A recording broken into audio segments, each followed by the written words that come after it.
Bismillahirrahmanirrahim. Assalamualaikum warahmatullahi wabarakatuh. Sahabat, ada beberapa langkah yang harus dilakukan untuk membangun sebuah bisnis wisata alam. Meskipun belum mencakup secara keseluruhan, beberapa langkah ini sangat direkomendasikan untuk diperhatikan dan diikuti. Pertama, tetapkan jenis wisata. Langkah pertama adalah menetapkan jenis wisata yang akan dikembangkan, karena ada beberapa jenis wisata alam. Untuk lebih jelasnya, dapat dilihat di 6 jenis wisata alam di kanal YouTube ini. Kita harus mencari dan meneliti lebih dulu di daerah yang ada. Tidak perlu mencari daerah yang jauh. Mungkin saja di sekitar kita ada daerah yang memiliki potensi besar untuk dikembangkan menjadi wisata alam.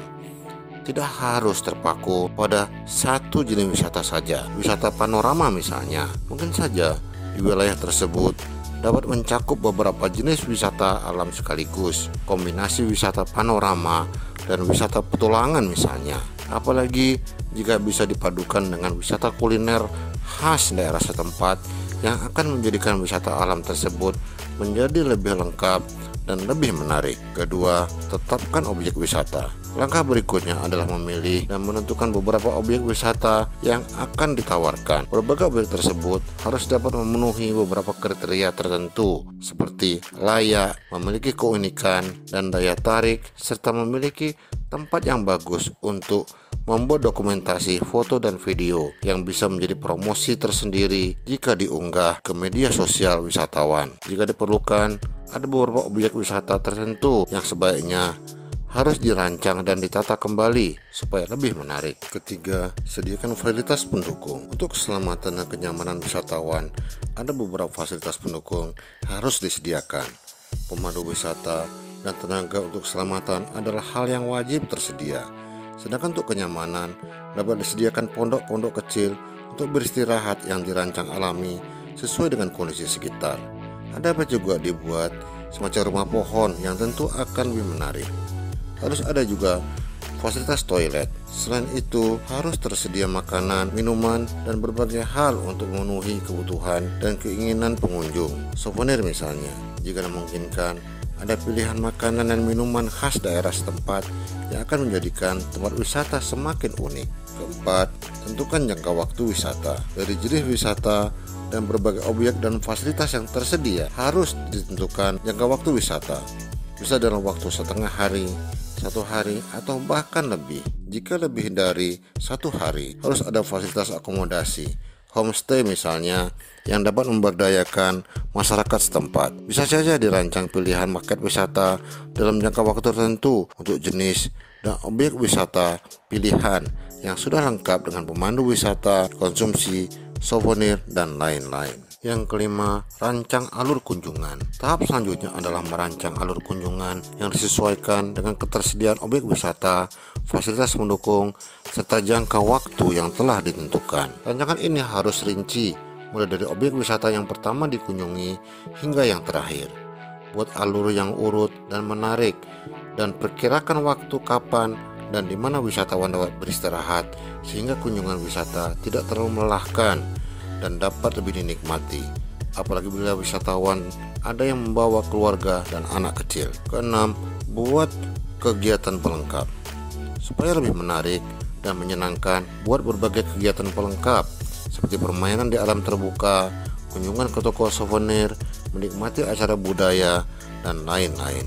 Sambil menikmati wisata alam, bisa juga dirancang cerita menarik tentang objek wisata, seperti pengetahuan tentang manfaat dan keunikan berbagai jenis flora yang ada. Jika ada, bisa juga diceritakan tentang legenda yang ada di daerah itu, atau bisa juga tentang sejarah dan budaya setempat. Wisatawan tidak hanya dapat menikmati indahnya objek wisata, tapi juga pengetahuan yang lebih banyak dan wawasannya lebih luas. Ini bisa menjadi salah satu daya tarik tersendiri. Ketujuh, pelayanan prima. Yang tak kalah pentingnya adalah pelayanan prima yang akan membuat kenangan semakin manis dan kepuasan yang semakin tinggi dari para wisatawan. Wisata yang dikembangkan harus memiliki sumber daya insani yang tidak hanya mampu melayani dengan baik, tapi juga memiliki pengetahuan dan wawasan yang memadai tentang objek wisata. Selain itu, kebersihan, kelayakan, kenyamanan, dan keamanan tempat wisata juga harus menjadi perhatian. Standar pelayanan harus dirancang dan ditentukan agar wisatawan merasa senang dan puas serta bersedia mempromosikan wisata alam lewat media sosial mereka. Kedelapan, hitung harga jual dari berbagai objek wisata dan fasilitas yang tersedia, serta rancangan alur kunjungan harus ditentukan biaya yang harus dikeluarkan wisatawan untuk dapat menikmati berbagai objek wisata. Berikut fasilitas yang tersedia. Selain untuk menutupi biaya investasi, operasional dan pemeliharaan, juga harus diperhitungkan untuk biaya pengembangan lebih lanjut. Untuk mengurangi beban biaya, bisa dilakukan kerjasama dengan berbagai pihak lain, misalnya untuk menyediakan toilet, pondok istirahat, toko souvenir, tempat kuliner, hingga seragam sumber daya insani. Biaya yang bisa ditekan akan membuat harga jual objek wisata menjadi lebih murah, sehingga bisa dijangkau lebih banyak wisatawan dengan tidak mengurangi mutu pelayanan. Kesembilan, promosikan. Setelah semua siap, langkah terakhir adalah mempromosikannya. Buatlah berbagai foto dan video yang mengundang perhatian, sertai narasi yang menarik. Ini semua dikemas menjadi berbagai materi promosi sesuai dengan metode promosi yang dipilih. Promosi bisa dilakukan sendiri, seperti lewat media sosial atau yang lain.